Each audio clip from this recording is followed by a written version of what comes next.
is Maddie, and I'm a future champ, WWE Women's Champ.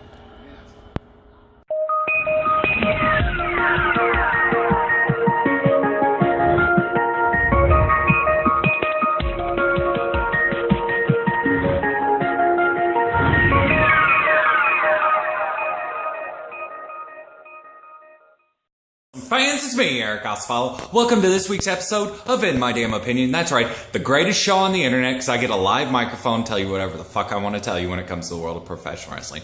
I am, of course, your host, the one and only Mr. Eric Osvaldo. And, of course, our new co-host, Mr. Ricky Lee, is here. He's got a dream card match for you later on. But let's go ahead, let's kick it off with this week's main topic of discussion. That's right, the WWE Women's Division. That's right, you saw kick off the show my little future WWE Women's Champion. That's right, my baby girl, Miss Madison, whose birthday is coming up here in the next couple weeks. So, had her kick off the show because let's talk about the Women's Division. The question is this the best Women's Division that has ever been in the WWE? In my damn opinion, hell yeah. Have you seen these gals wrestle nowadays? Holy shit. Some of these gals can get out there and work better than the guys. Don't get me wrong, the Attitude Era, when the women would come out there and wrestle, have their bra and panties matches, run around half naked. As a teenage boy, hell yeah. You know, it was like, happy birthday to me. The more I look back on it, though, it was degrading to women, honestly. Don't get me wrong, I loved it as a kid, but those gals back in the day just couldn't wrestle. They could not even, they weren't even in the same league as these gals nowadays. You got some of these gals nowadays, you got like Sasha Banks, Becky Lynch, Bayley, Charlotte, just to name a few, you know, the four horsewomen. Those gals go out there and they fucking entertain you, let me tell you. You saw a couple weeks ago the main event on Raw when it was Charlotte versus Sasha Banks for the Women's Championship. I was actually on the edge of my seat the whole time watching that match. Thought it was very entertaining. Both them gals did a hell of a job, and now they're going to put Sasha Banks for Charlotte in the first ever women's Hell in the Cell match. Oh my god, folks. Tell me this women's division is not fucking insane. It's good now. These gals get out there and they can fucking wrestle. Like I said, don't get me wrong. As a teenage boy, I love seeing the Attitude Era, seeing these half-naked women. But now, these gals are beautiful, and they can actually go out there and have a great match, and they can entertain you without having to flash off all their assets like that. So definitely, I think the women's division is probably the best it's ever been, hands down. You know, I mean, look back, you know, in the Attitude Era, who are the only, there's only really, what, two women that could go out there and wrestle, and that was Trish Stratus and Lita. Other than that, but look at all the gals now on the roster. Those four I said earlier. You even have Alexa Bliss, which something about that Alexa Bliss, you know, she just seems just so, I don't know, raunchy and sexy, and happy birthday to me. And that Bayley too. Ooh, I want to hug. But anyways, this women's division nowadays, these gals can actually get out there and wrestle, which is something that I think is pretty fucking awesome. So yes, in my damn opinion, the women's division is the best it's ever been, and I think it's only going to get better. So, with that in mind, speaking of ravishing, let's go ahead and let's kick it over to my co-host. That's right, the one and only Mr. Ravishing Ricky Lee, as he's got another dream card match for you guys. So, go ahead, take it away, Ricky Lee. What's up, guys? It's Ricky Lee here, host of your dream card match segment. That's right. The cousin of Eric Lee. Still no word from my cousin, so guess what? I'm your new host for the Dream Card Match segment.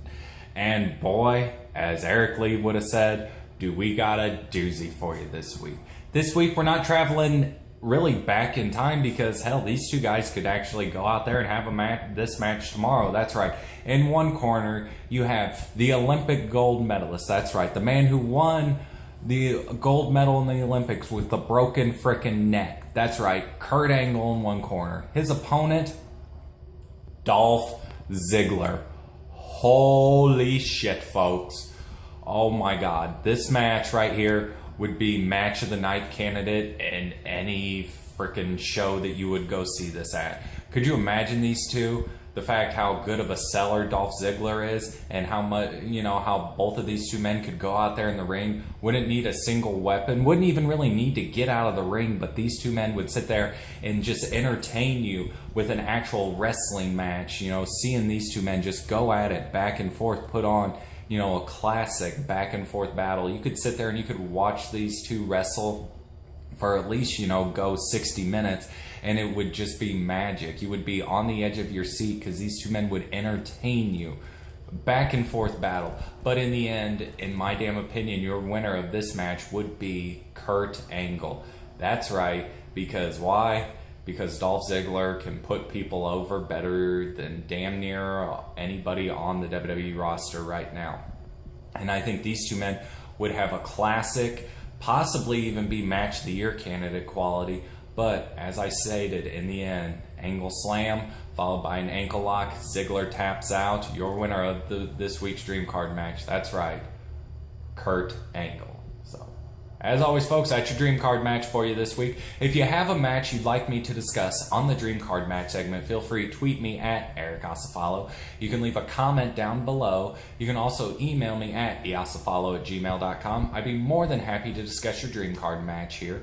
Remember the rules, though. The match has to either have been possible to happen, or in this case here, with Angle and Ziggler, still be possible to happen. So, once again, I'm ravishing Ricky Lee. And let's go ahead, let's kick it back over to my co-host, Mr. Eric Asafalo, as he's got the rest of his damn opinion for you. So, go ahead, take it away, Eric. Thank you very much, Ricky Lee. Man, don't get me wrong. Eric Lee, when he was here, he could throw together a Dream Card match. But Ricky Lee, this week and last week, man, if this is what we're in store for, adios, Eric Lee, because I definitely like Ricky Lee's Dream Card matches. So, pardon me. Now, on to our second topic of discussion this week. That's right. We are going to delete, and finally admit something. TNA has finally done something right. That's right.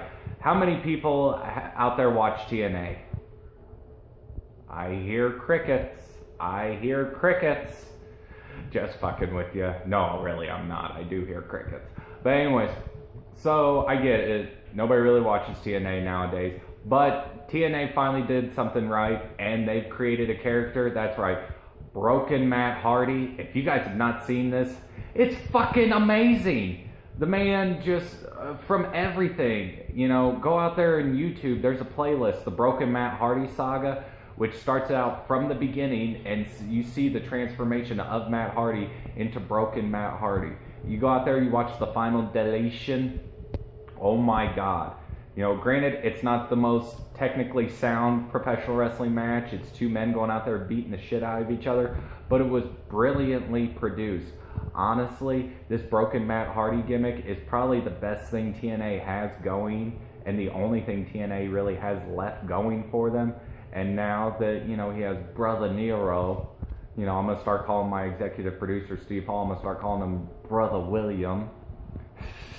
He's probably going to kick my ass for that comment. But anyways, and now that Brother Nero, or Jeff, whatever the fuck, because I think he lost being able to use the name Hardy, if I remember right. But anyways, now he's known as Brother Nero, and they're the Broken Hardys.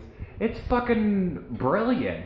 I mean, the fact that, Matt Hardy has basically reinvented his whole persona and everything, he's doing an amazing job with it. Definitely big thumbs up to TNA. If you do go under and the Hardy Boys do come back to WWE, I really hope that they bring Matt Hardy in as Broken Matt Hardy, because this is the best Matt Hardy has ever done in WWE, TNA, wherever the fuck he has been. This has been his best gimmick he's ever had in Broken Matt Hardy.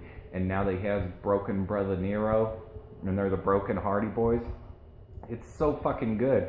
You don't believe me, like I said. I know you guys don't hear me ever say anything good about TNA, but this is the only thing I will ever tell you that is good about TNA, and that's the Broken Hardy Boys. You don't believe me? Like I said, go out there and check it out on YouTube. It is fucking phenomenal. No pun intended. Well, that's about all the time we have for this week. Hope you enjoyed the show. Don't forget to like this video, leave a comment, subscribe to my channel. go back and watch all my other episodes. If you enjoy professional wrestling as much as I do, feel free to check out some of our other shows right here on 7poundbag.com, as every Friday a panelist of professional wrestling experts will take 5 questions and they will discuss them. That's right, it's the Wrestling Roundtable. Also, check out our new show right here on 7poundbag.com. Replacing Ask 7 Pound is now Pounding 7. That's right, as Steve Hall will give you a list of 7 of the hottest things, whether it be best entrant, best tag team wrestler, for example. You know, there's many, many lists he could do. So definitely, you know, you want to hear Steve's opinion of the best, go ahead and check out Pounding 7 every Monday right here on 7poundbag.com. So, with that being said, once again, my name's Eric Asafalo. Tune in next week for an all-new episode of In My Damn Opinion. Why? Because I'm Eric Asafalo, and that has been My Damn Opinion.